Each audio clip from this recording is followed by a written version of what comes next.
গোপালগঞ্জের মুকসুদপুরে ভ্রাম্যমাণ আদালতের অভিযানে একটি পানি কারখানাকে ৫,০০০ টাকা জরিমানা এবং বন্ধ করে দেওয়া হয়েছে।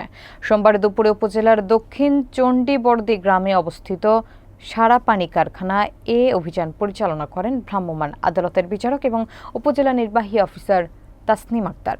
বিস্তারিত থাকছে ওয়াসিম মিয়ার তথ্যচিত্রে।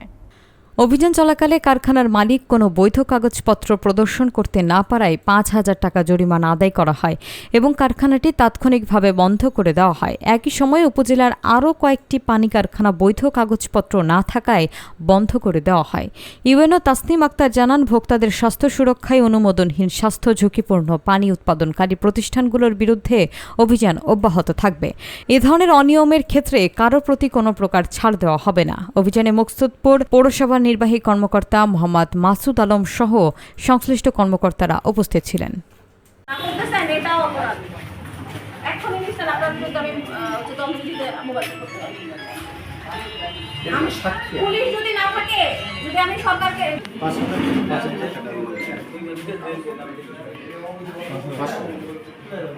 শাস্তি হচ্ছে আপনার 3 বছরের কারাদণ্ড, 2 লক্ষ টাকা অর্থদণ্ড।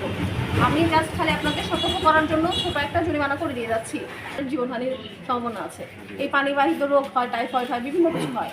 আপনারা সেবা করবেন, বিজনেস করবেন, অবশ্যই মানুষের স্বাস্থ্যের কথা চিন্তা করে করবেন। ঠিক আছে?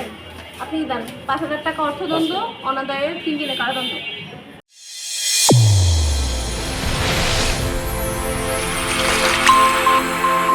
চ্যানেল A1 হৃদয় রেসপন্স।